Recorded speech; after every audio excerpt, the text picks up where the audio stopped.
Welcome to Love Lines.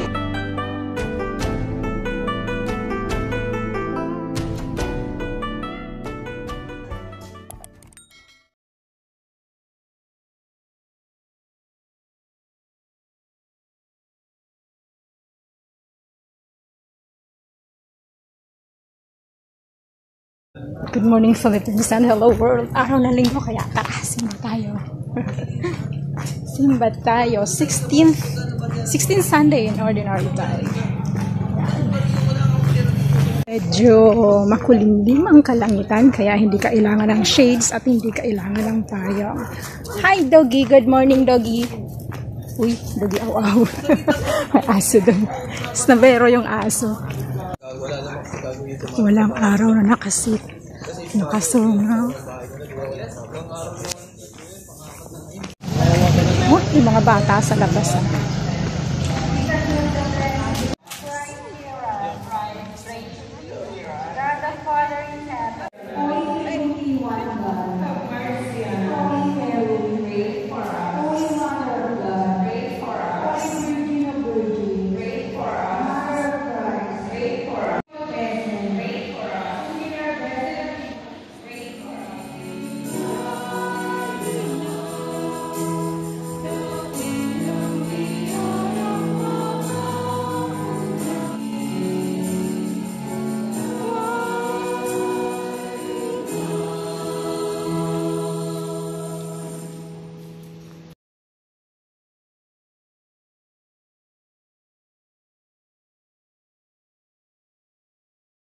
Ay ng mga pagkain, pagpapagaling ng mga sakit, pagpalayas ng mga demonyo, at pagpakain sa mga nagugutom, at maraming pang mga himala ang kanyang ginawa o nagawa.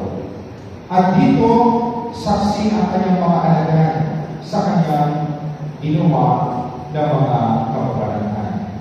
And even the present time, ito din po ang ginagawa ng ating simbahan. Kung babalikan po natin ngayon mga kapatid ang ating evangelyo, ito po ay tumutukoy sa dalawang bagay. Unang-una, ang tinatawag natin malasakit ni Jesus. Ang malasakit ni Jesus sa mga tao ay nag-uumapaw. Halimbawa na lamang, pag may lumalapit po kay Jesus sa mga tao at humingi na sila po ay magalingin, katulad ng isang pula, ang nais niya, siya ay makakita. Kaagad, pinagaling ni Jesus gumawa ng himala.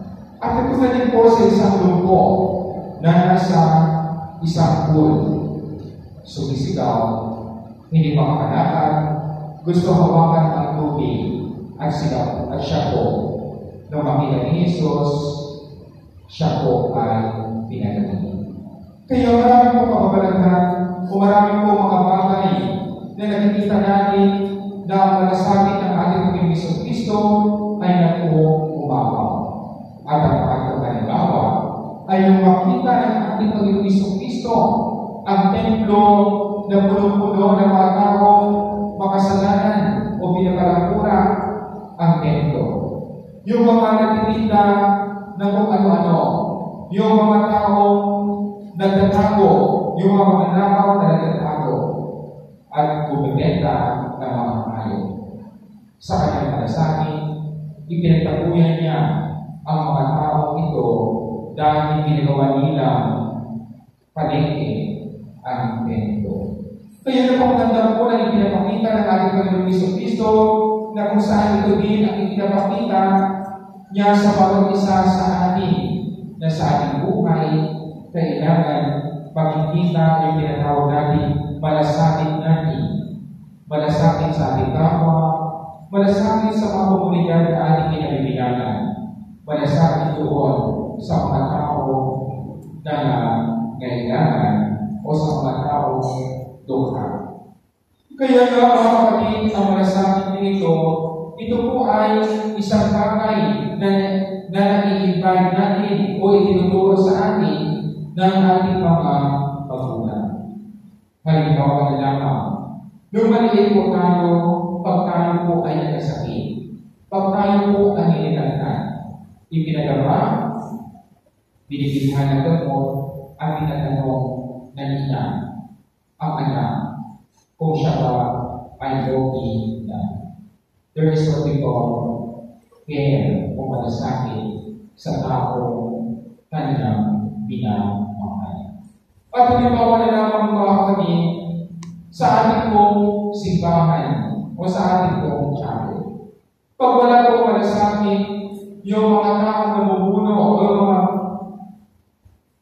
taong itinalaga para palagaan ang chapel na ito, hindi po ito magiging ganito kaganda. Hindi po magiging ganito ang tinatawag natin kaayos ang pag-manage sa tinatawag natin chapel na ito. At ito po, mga kapatid, ay magpakita na ang pagmamalasakit ay ang tinuturo sa atin ng ating Panginoong Jesucristo na dapat marunong tayo mamalasakit sa itinalaga o ibinigay ng ating Panginoong Jesucristo. Kaya nga, sa ating unang pagbasa ayon sa aklat ni Jeremias, galing ang Diyos sa mga hari, sa mga pinuno na pinapabayaan ang kanyang mga nasa sakupan. At ano ang kanyang ginagawa? Ito po ay kanyang ibinapapatay. Pinaparusahan dahil sa walang malasakit sa kanyang nasa sakupan. At ito ang tulong ng ating Panginoon sa atin. Pangalawa, mga kapatid, ay tinatawag natin awa at pagmamahal. Sa mga taong lumalapit lalo na sa ating Panginoon, ang mga alagad po ay pagod na pagod. Bumalik ang Isos na nag-report sa kanilang mga ginagawa o sa kanilang ginawa nung sila isubukin ng ating Panginoon nung nakaraan na linggo. Sila po ay nagtipon-tipon. Ngunit sa kanilang pagtipon-tipon, maraming taong dumadating, maraming mga taong umaalis, maraming mga taong nakapalibot sa kanila, at sila po ay hindi makakain at hindi makapagpahinga ng maayos. Kaya ang ginawa ng ating Panginoon, sabi niya, maghanap tayo ng lugar kung saan pwede po tayo makapagpahinga. Naghanap sila, sumakay sila sa bangka at pumunta sa ilang na lugar. Ngunit sila po ay pinala ng mga taong ito at sinundan. Yung iba na nakakilala sa kanila, pumunta doon sa kanilang patutunguhan. Napakaraming pong tao. Kaya, nung dumating po sila ni Jesus, nakita nila na napakaraming tao sumusunod sa kanila at yung mga nauuna sa kanila. Nung makita ng ating Panginoong Jesucristo, siya po ay naawa at nahaba sa mga tao ito. Siya po ay naawa at nahaba dahil sabi niya, sila ay nagulad ng mga tupang iniwan o walang pastor. Sila ay mga tupang walang pastor. Pag sinasabi ko, tupa, ang ugali ko ng tupa, pag nandyan ang taga-alaga ko ina. Pag tinawag ko sila po ay sabay-sabay na pumupunta sa tumatawag sa kanilang pastor. Hindi po sila nagpapatawag. Hindi po sila nagsasakini, kundi sabay-sabay sila pupunta sa kanilang pastor at pinapakinggan ang boses ng kanilang pastor.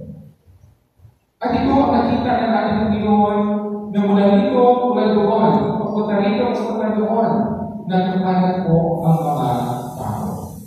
Kaya siya ay naawa at nahaba. Kaya ang kanyang ginawa, sila po ay kanyang tinuruan. Sila po, ang mga may sakit ay kanyang pinapakain. Ang lahat na may mga karamdaman ay ginawaan niya ay nagkakanat.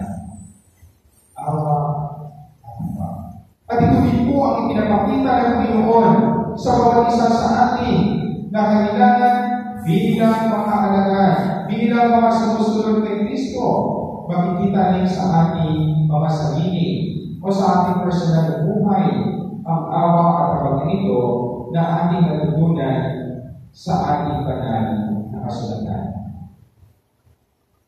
Ang awa at kapatid, ito po ay isinasabuhay. Halimbawa na lang, kung may makita po tayong tao na gutom at humihingi po ng konting barya o konting alala, di po ba tinitingnan muna natin, di po ba pinapakinggan natin kung ano ang kanyang sinasabi.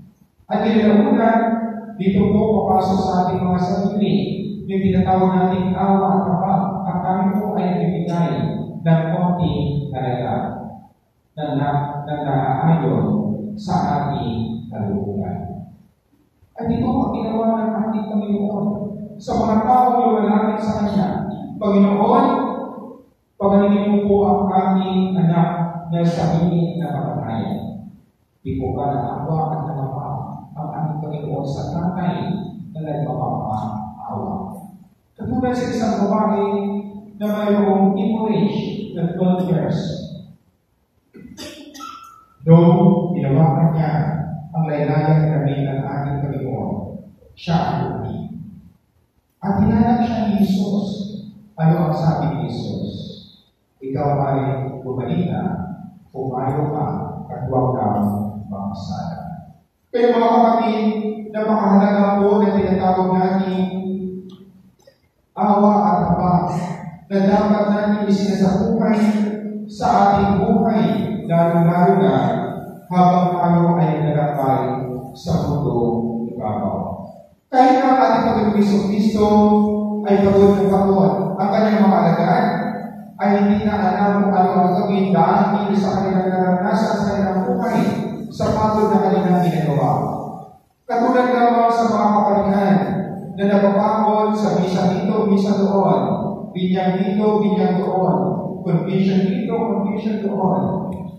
Ngunit yung awa at kapag sa mga tao lumalapit para humihingi ng pagpapala, humihingi ng pagpapaspas, ay nandiyan natin. Kaya minsan, sa aking pong experience, nakalimutan ko na ako po ay paano. May lumapit po sa akin, pagod na ako. Nakakanin na ako ng isa, ako na. Pagod na ako dahil mayroon pa akong binyag at mayroon pa akong blessing. Kaya pagkatapos ko po ng isa, lumapit po sa akin ang isang tao. Sabi niya, Father, pwede po ba kayong makausap? Biglang sagot ko sa tao ko, alam mo niya, kanina pa akong tayo. Gusto ko din po. Pwede ba? Sunod agad tayo mag-usap. Ngunit nag-realize ko, napakit pala ako na kailangan pakinggan, kailangan initigin, kailangan tumawagin yung mga taong humihingi ng konting oras. At ito po ay paalala sa bawat isa sa atin. Sa mga tao na malapit sa atin, kahit na tayo ay pagod. Kahit na tayo po ay may pinagdaraanan, bigyan natin ng konting panahon at bigyan natin ng konting oras. Dahil ang ating Panginoong Kristo, ito din ang kanyang experience sa kanyang buhay. Kahit na siya ay pagod, siya po ay nagbibigay ng oras, pagkakataon ng panahon sa mga taong lumalapit sa kanya. Kaya mga kapatid, sa ikalawang linggo sa panahon, sa ikalawang na linggo sa kalawang panahon, ang paalala po sa atin ng ating Panginoon, nawa makikita natin sa ating mga sarili yung malasakit sa ating kapwa. Hindi lamang malasakit, makita din sa atin yung awa at kapag doon sa mga taong humihingi ng pagpapala sa atin.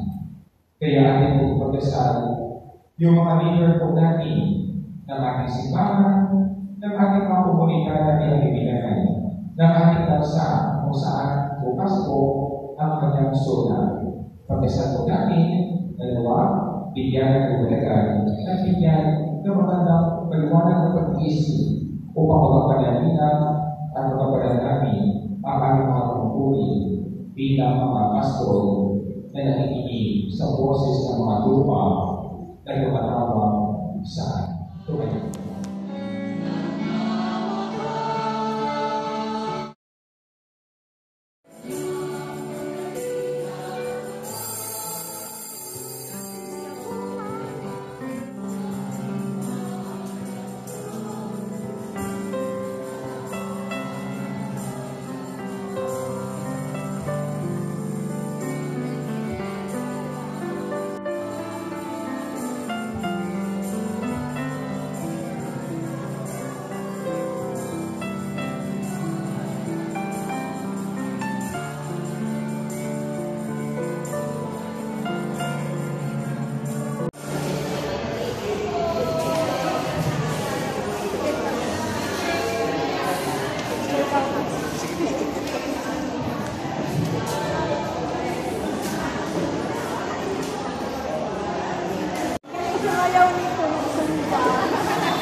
Kasya, sama.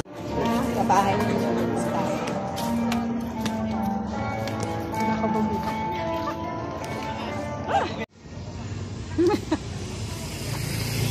Maano? I-kuhan mo, send mo sa akin.